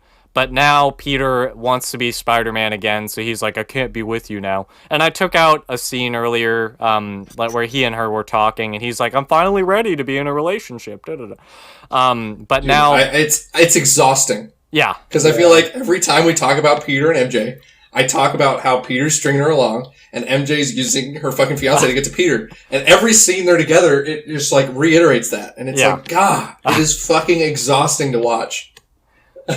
But so Peter's like, no, I can't do it anymore because I want to be Spider-Man, but I'm not telling you that. They're about to kiss because she's like, I need to know something, because she's finally kind of put it together, I guess, that they were the same person. But just as they're about to, Doc Ock shows up and attacks Peter. And there's a funny callback to the scene earlier where Peter was talking with Rosie and Otto, where Otto is like, Peter Parker and a girlfriend. And it's just like a little callback to that. But I didn't get that. That's well, nice. so he doesn't just attack Peter, though. He doesn't know that Peter is Spider-Man, and he hurls a fucking sedan through he attacked him because he wanted to figure out where Spider-Man was. Yo, Peter's if Peter Parker was not Spider-Man, he would be dead. Oh, and that's fair. Yeah, 100%. that's fair. Yeah, and he didn't know that he was Spider-Man. He would have killed him, even if Spider-Man didn't come back. Like, if Peter didn't turn into Spider-Man quite yet, he would be dead. Yeah. Like, that would be it. Not just the sedan. Like, he grabs Peter and flings him against the wall with his super-powered arms, smashes his back, and the ceiling collapses on him. I'm just imagining Doc Ock as like, I'm gonna find Spider-Man, and smushes Peter to death, and is like, oh, fuck. Don't hurt Peter, by the way. Yeah. No, that was stupid to me, because Peter would, if he was a person, he would be fucking dead. Like, no doubt. Well, I was thinking about, like, the people in the coffee shop, their bodies just must be, like, pudding slammed against the wall now. I know. Oh my god. From there, though, we go to Peter. He finally has it up again, because MJ got kidnapped. Yeah, and he wants to fucking save her, so he steals the suit back from Jameson, just as he was admitting that the city was better off with Spider-Man as a hero. And it immediately goes from him being like, maybe I misjudged him, to, he's a menace! A fucking blight on society! We need to write fucking newspaper articles about that! Yeah, and so there's that whole, like, kind of funny thing. And so he's back as Spider-Man. Him and Doc Ock fight on top of a skyscraper. It's a really cool fight, and I'm just kind of going to go through this. We can talk about different aspects of it in a second, but they land on a subway train and they keep fighting. Doc Ock sabotages the train in an attempt to, like, kill everyone type of deal, but Spidey, being the hero, he's going to stop it, and so we have the iconic scene where he is, like, at the front of it, and he's trying to stop it with just his feet, and that won't stop it. Then he's starting to shoot the webs, and that won't stop it at first. Then he shoots, like, a shit ton of webs, and he's barely able to stop it as, like, the tension is ripping his fucking suit. And throughout this fight, he loses his mask, which I don't really remember why. Like, I think it gets a little burnt or something like that, and he throws it off. He hits him in the eye. Yeah, it's something like that. Yeah. Or he can't see. He can't see because some explodes in his eye. Yeah. So the mask goes off. He's saving all these New Yorkers. It looks fucking painful as hell, but it's like the iconic shot of this movie, I would say. Like, because Spider-Man 1, it's the upside down kiss. This one, it's definitely him stopping the train. Oh yeah, careful, he's a hero. Dude, that's like I don't know. It's funny that this scene is in this movie, because I think that is the greatest Spider-Man scene ever put on screen. Yeah, like I don't think that's been topped in any other Spider-Man movie. There's been better movies. They even draw like not inspiration, like they allude to it in Spider-Man Spider-Verse. Well, Yeah. and then it's in the Spider-Man PS4 game, and they Yeah, always reference yeah. it. Like, It's important. everyone fucking knows that scene. Yeah. Well, they even do Like- a semi-reference to it in Incredibles, where it's like Spider-Man stopping the train, like Right. he's, Yeah, and what Mr. the Incredibles. bad side of that would be, because then he's like, "You broke my back," or you know, like all those people are suing all Yeah. the superheroes. But thought there's it a was part really when cool, we were like, watching it. So sorry. Oh, okay, I was we were going to say watching. more like along the plot. Where go ahead. Sorry. Okay, I'm just saying. I was watching the Aunt May scene earlier when they're in the kitchen, and she's like, Peter's talking to her about Uncle Ben's death, and for a second I was like, oh, I think this is the best scene in the movie, and I wrote that down. And I went, wait a minute, no, I totally forgot Yeah. the train scene. Like, there's no contest. I think it's so that scene is the best acted scene. I think this one overall is like the best the best in terms of Spider-Man like scene action. ever. Yeah. Iconic is how I would Yeah, put best Iconic Spider-Man as hell. scene. Period. And- Like, doesn't matter what movie. And Well, it's I just thought on. it was really funny how after that, like, he saves this whole train of people, right? And everybody's like, they're slowly pulling him back in, and like these Yeah. kids come up and like, we're not. And he's gonna doing go. Well, no, and the the kids- Christ pose when Yeah. he's Yeah. bringing him back. The And fucking then, the kids who give him the mask back are wearing those like horrible 2000s like button-up shirts with the flames on them. Like y'all they probably look know the like ones I'm 2000s talking about. kids. Yeah, Yeah. with their hair But- like gelled up and Yeah. stuff. Yeah. And Well, it's just right like in the after first. Well, I You was go, gonna say, you like, go. right after that, there's like he's going along, and everybody's like super proud of him. They love him and everything. They're like saved. They're like we love Spider-Man. Doc Ock comes in. He's like, I'm taking Spider-Man now. Fuck you guys. And the New Yorkers are like, if you gotta take Spider-Man, then you're gonna have to take me too. And then he's like, all right, and then just slams them against Throws the them wall. all- Yeah. Well, it's just so much better. Like in the first movie, Spider-Man saves the trolley of kids, and he's on the bridge, and Green Goblin's about to kill him, and the New Yorkers throw shit, and they're like, "Hey, man, not New York, hey, bagaboo," and they're like, "Oh, okay, yeah, New York." But this is so much better because Yeah. like Spider-Man didn't save those people on the bridge, and those people on the bridge, I mean, like I They don't were know, I fine, don't feel yeah, like- because Goblin just like runs away or whatever. this captured what that was trying to, where it's like Yeah. the heart of the city, like embracing Spider-Man. That Yeah. like and without that, like the train scene would have been good, but it wouldn't have been just like the magnum opus of Spider-Man scenes. Yeah. But And oh, yeah. the fucking people on the train. The first dude who gets up in Doc Ock's face is Yeah. motherfucking Joey Diaz. Do you know that? Do you know who Joey Diaz is? I He's do he's not. always on Joe Rogan's podcast. Oh, yeah, shit. dude, fucking Dirty Joey mouth. Diaz. Yeah. He talks about like shooting up heroin and his Oh dick my lips God. and stuff. Like, Oh my god. Like, he was canceled for like the way that he talked about like yeah. having sex with a woman. He was like, It is hilarious. And I saw him and I'm like, you're fucking kidding me. Yeah. Damn. And then when Spider-Man stands back up, the guy to Spider-Man's back right. Have you guys have seen, or at least Harlan's seen It's Always Sunny. And there's a part where there's an episode where Dennis and Charlie are hitchhiking back from a wedding and they're dressed up in tuxedos. Trucker picks them up, brings them to a motel, and they're like, we didn't want to go to a motel. And he's like, no, you guys are dressed up. How does we say, you two, me, go into that motel room and you split me open like a coconut. And that dude was behind Spider-Man. And he's dressed exactly the same. Like Oh the my trucker God. grungy. I had to pause it because I was laughing. Yeah.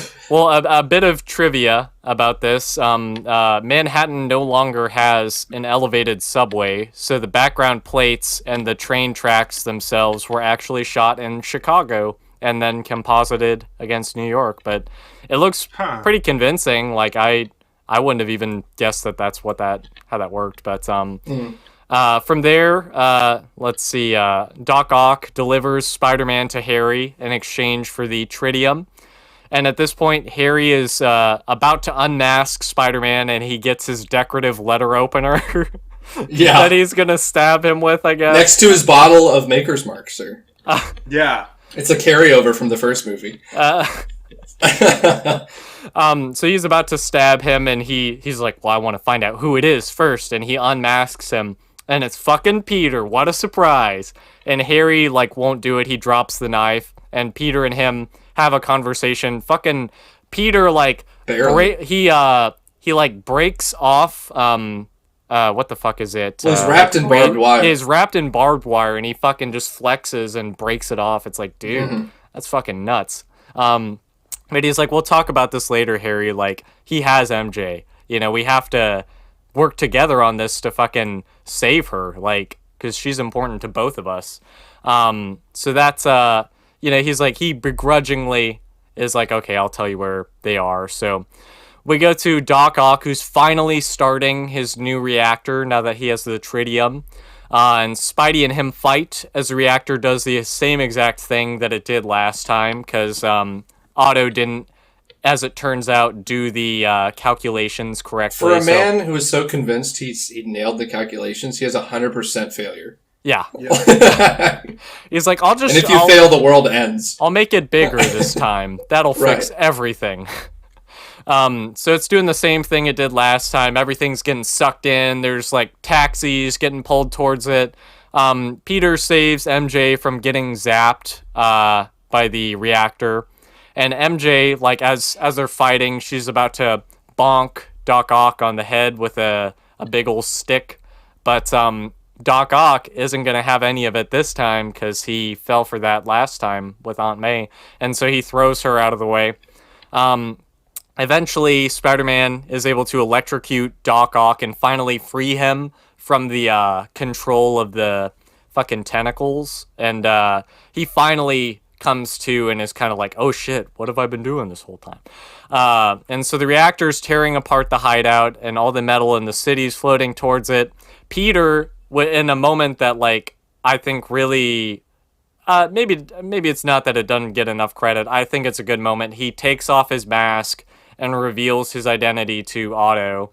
And he's like, you know, you told me that, you know, science is like meant to be a, you know, force for good. Like, we need to work together to fucking save the day because this is going to kill everyone in New York.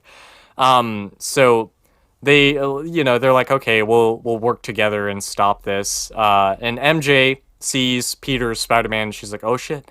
But we have the whole thing where Doc Ock, like, breaks apart the dock that they're on and sinks the fusion reactor because the only way they can destroy it is by submerging it in water, I guess.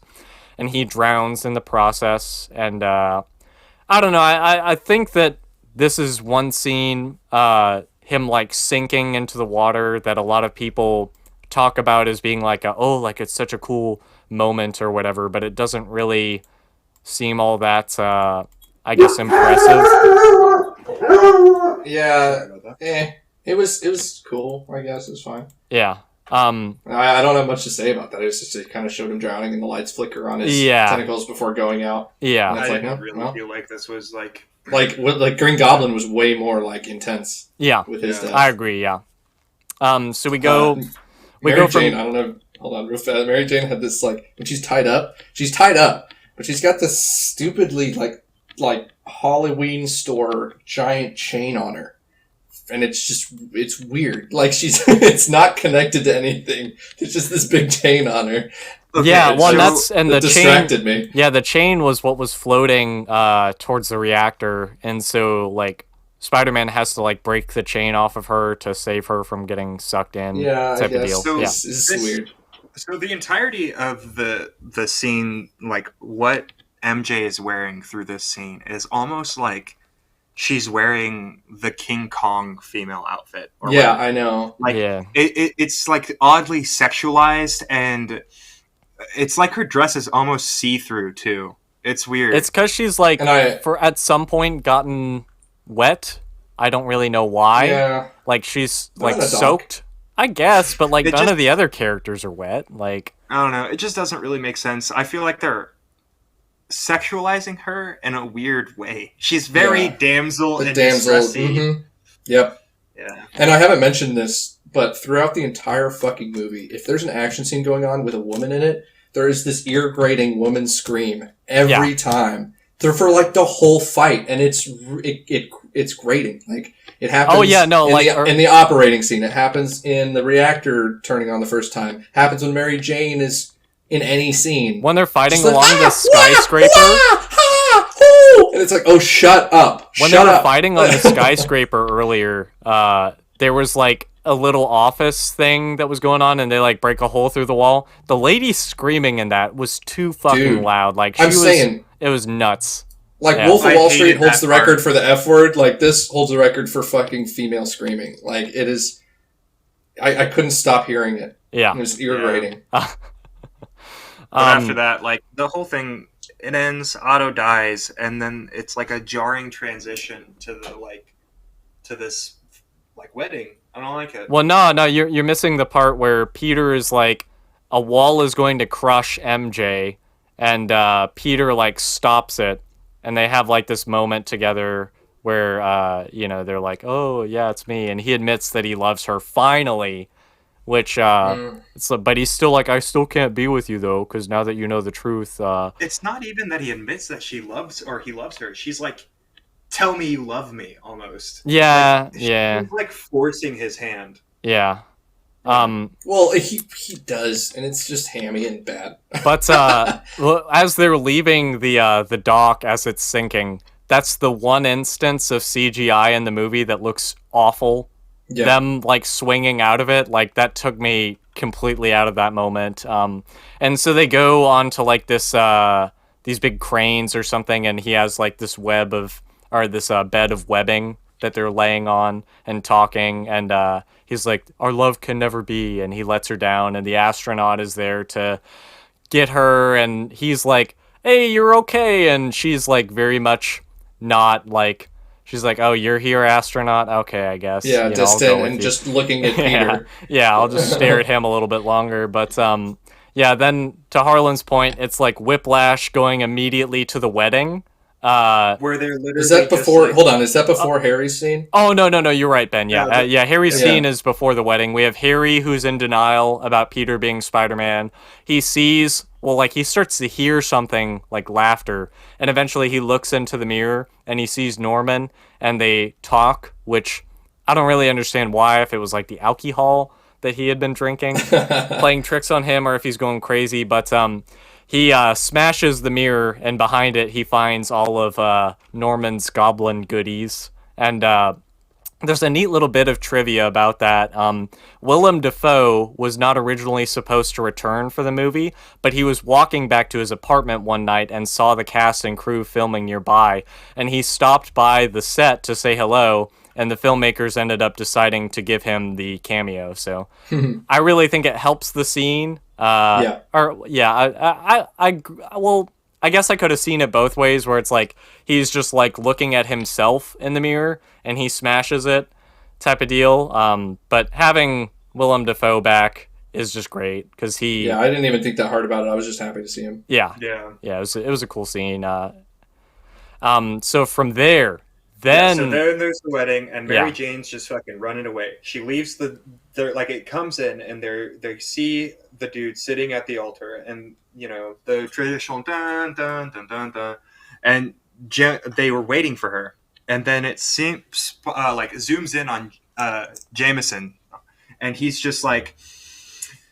They run. Don't open the he's like, caviar. Don't open the caviar. Yeah, 'cause he yeah. just spent so 'Cause- much money on this, and Yeah. she doesn't show up. She's clearly not going to go to the wedding beforehand. We knew this when Oh, yeah. she was with Peter, and then it has this horrible scene of her running through the park in her wedding while the gown. wedding music is still playing. Yeah. And it's Like, like, we're straight, supposed to be happy for her. straight out of a rom-com or something. No, like it's just, you're a bad person, and Yeah, dude, if you leave somebody at the altar, fuck you. after Fuck Oh my you. God, yeah. Like, you're a shit person. you are a bad person, And that person dodged a bullet not being with you.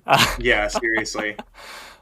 But and then it's just like, I don't know. I'm very upset with the ending. I feel like it should have just ended with Harry. I like that she said tiger. Yeah, and that scene though is just weird because they're finally together and he goes to fight crime and she says, go get him, Tiger. And then he's like swinging around and then it goes back to her and she has this like weirdly regretful look on her face.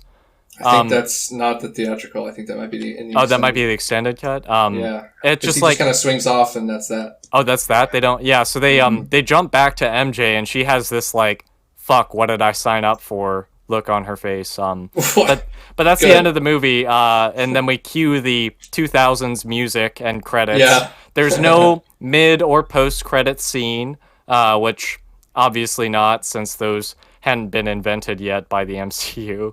Hey, Ferris Bueller did it.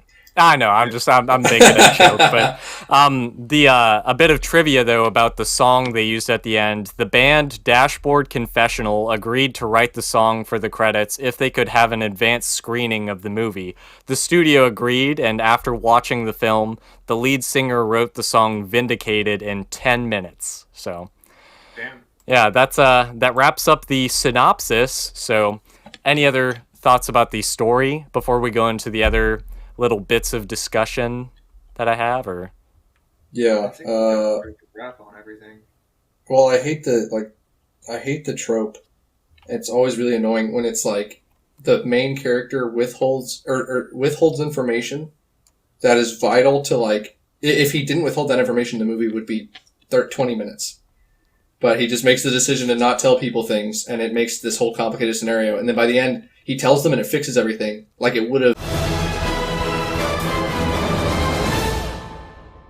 Hey, what's up, guys? Welcome back to the first impromptu addition to a review. This is the Spider-Man 2.1 review, if you will, because we did have audio that ended up getting kind of lost in the mix of things, but we just figured we would wrap up our thoughts in about 10 minutes type of deal. But so, Ben, I'll kick things over to you. Yeah, I cut off when I was talking about the, like, stupid trope that these movies do, where it's like, keep a secret from a character the whole length of the movie, and if you tell them the secret, it would have fixed everything, and your movie wouldn't be as long. And it really didn't have an impact. Like, it doesn't change that much. It kind of just fixes everything. And that's exactly the thing that Peter has with MJ, where he's like, oh, can't tell her I'm Spider-Man. But then at the end, he reveals he's Spider-Man, and everything's, like, better in his life, and everything's working out, and it's a happy ending. And it's like, then why the fuck did you just put us through this whole thing where you couldn't tell anybody? Like, even tell Aunt May, too. Like, it just would have made everything easier. Yeah. There's not really a reason other than, oh, we need to make the movie 2 hours. Seriously. And that's what happens in the comics, too. Like, Peter ends up just telling everybody that he is, Spider-Man. It's kind of what needs to happen for him to grow into the character who he is, because Peter Parker and Spider-Man, despite what MJ may believe, are the same person.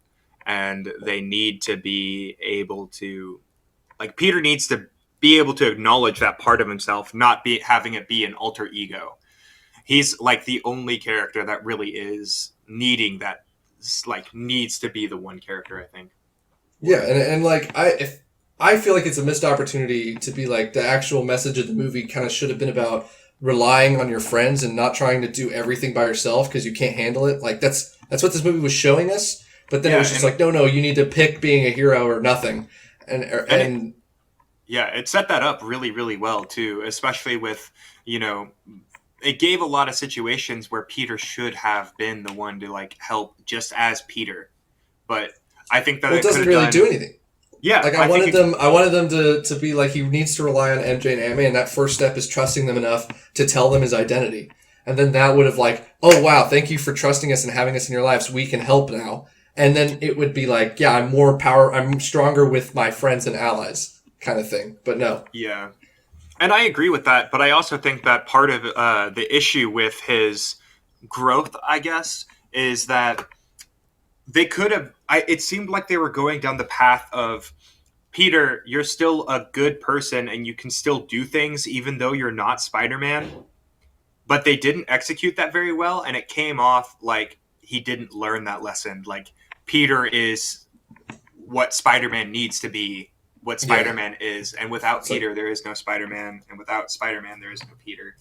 It's like, Peter, you're either Spider-Man or you're selfish. And he's like, well, I guess I can't have a life because I have a responsibility. It's just like, that's a weird... Yeah, it didn't seem like the proper message this movie should have had. They just did it wrong, I think. Yeah. So, that was disappointing. Yeah. And it was annoying. So I guess to kind of wrap up our thoughts, I think that I liked this more than the first movie, but that's kind of just my opinion on the matter. How about y'all? What did y'all think between Spider-Man 1 and 2? Which one is your favorite? I honestly like the first one better. Like, it's had more creative design with the Green Goblin, and I love that. And then Willem Dafoe's performance I really liked. And I don't know, like the awkward, terrible dialogue kind of fit a little bit more in the first one when they're in high school. There's not really an excuse, and it's bad. And I can't forgive the second act where it's just fucking awful, and you need to just are held hostage to watch MJ and Peter just massacre themselves on screen for love. And it's like, no, it's not. It's just cringe, and I can't handle it. And no matter how good this movie gets, like this movie has better highs than Spider-Man 1, but it's not as a consistent product as the first. I like the first one better. I think that's a fair point. How about you, Harlan? So I agree with that for the most part. I think that this one had higher highs, lower lows.